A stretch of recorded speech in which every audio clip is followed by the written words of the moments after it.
Hey everyone, my name is Mark Little. I'm the Council Commissioner for Chinook Council Scouts Canada. Thanks for watching this blog. We're going to be spending the next 8 or so minutes giving you a bit of update on the Quality Section Award, and in particular the insights that we've gained from the 75 submissions that we've had to date and what the analytics is telling us, and how specifically we're going to be working as a service team and area key threes to be able to work and help with our groups and sections to be even more successful than they've been so far. Let me just say thanks to the 75 people and more that have contributed to the submissions of the Quality Section Award. About 35 of those QSAs actually meet all of the standards, so I'm very pleased to say they will be receiving an award and they'll be able to celebrate with their leaders and their youth and parents. That's great work and I really appreciate that. In addition to that, thanks to all the work that the ACs and the ASMs have been doing, going around talking to groups, talking to group commissioners, and kind of having that engaging conversations. This is probably the most important thing. So thanks very much to everybody for the work that's actually been done to date. So we've had about 75 QSAs submitted, and as you see on this graphic here, it gives a bit of an overview of, or a heat map of where we're actually doing well and where we actually are needing a little bit more support to help us get across the line.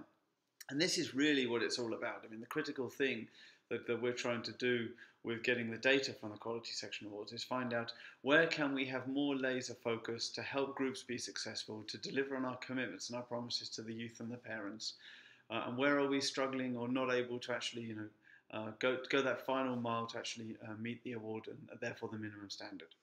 If I just put a bit of context as to why this is important to us at the council level to actually get this Quality Section Award analytics. I mean, first and foremost, we're trying to grow scouting in southern Alberta. We've done very well in that regard. In fact, we're the highest growing council in the country. We've had more than 400 youth new members this year than we had the year before. So we're already at about 7,200 youth. With, of course, our targeted membership is 10,000 youth by 2018. Now, the only way to do that is actually to retain our youth and to retain our adult volunteers. And one of the key things that we found is retention comes with the provision of high quality program. And what we've said as kind of our definition of that at Scouts Canada is defined by the QSA. So when we actually look at some of the data as to where we're needing the most support, the key thing that we've got is youth input. We still seem to be struggling to do or to enable our youth to have the right positions on the leadership team. Many people are struggling to put in place KIMs and KIOs and other youth positions into the teams, and then creating that linking environment between the older youth and the younger youth. Then one other thing that we found is that people are struggling to get the youth networks themselves going within the actual section. So whether that's a Court of Honour or whether that's a Sixers Council. So this leads actually to directly where we want to provide some support. So knowing this, it enables us actually to target those areas that are finding this as their greatest gap or challenge.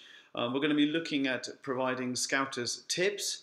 These are going to be one-page sheets that we're going to be able to send out via email, but we're also going to utilize the Scouts Wiki page so that there's a repository, a central repository that people are going to be able to go to. They're going to be able to get resources. They're going to hopefully see examples of where that's actually worked before and people that they can actually reach out to, thus creating that kind of network. So that's just one example of using the data that we've got from the Quality Section Award. How can we now take that to be far more laser focused around how we're actually providing those targeted support to the people and the places that need it and need it most? So just to kind of round out the whole story on what the analytics is actually telling us. So the other areas that people have identified, self-identified, as needing some more support. So we mentioned youth input was number one. The second character area or theme that people are struggling is linking. Led by then outdoors. And actually the key thing coming from the outdoors is not that we're not using the outdoors, but we're struggling to come up with these weekend outings once every 2 months. So we can easily share what other people are doing in this regard. We can also again utilize Scouters tips. We're going to use the Scouters wiki, but we're also going to start thinking about dedicated emails to go after these topics that people would like more information on. Training continues to be a challenge, not so much Wood Badge 1, but of course Wood Badge 2. albeit it's not as big as you'd actually think. We actually have about 80% of our sections do have a Wood Bash 2 trained person that they can call on as a resource. And I think we've got to remember to be very pragmatic with the intent of the Quality Section Award. First and foremost, it's a minimum program quality standard. So how do you build that into your planning to make sure that you've got all of these components covered? And if you haven't or don't know how, who are you reaching out to?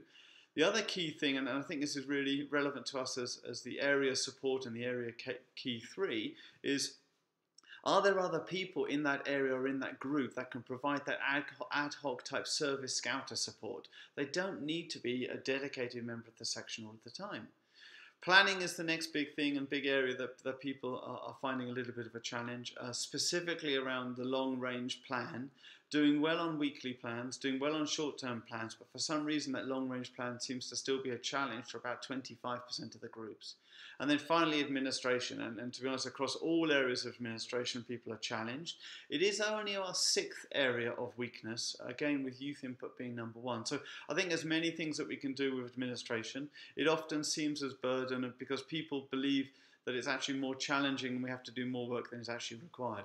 So, for example, the annual report, we're quite happy to get a video, we're quite happy to get a PowerPoint slide. It's most important to actually be used as a communication method, to be sharing with parents, to be sharing with other youth, to be sharing with your sponsor, you know, what have you done, and celebrate that and use that as a mechanism for recruiting new leaders and for recruiting new youth.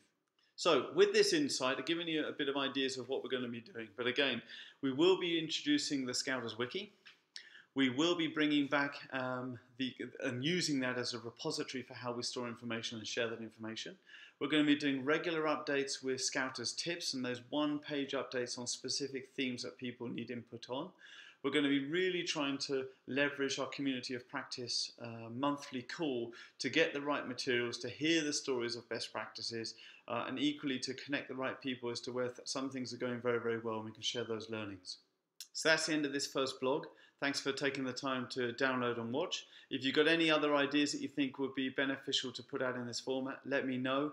My details are going to be on the final page. Thanks guys, and thanks for everything you do in scouting.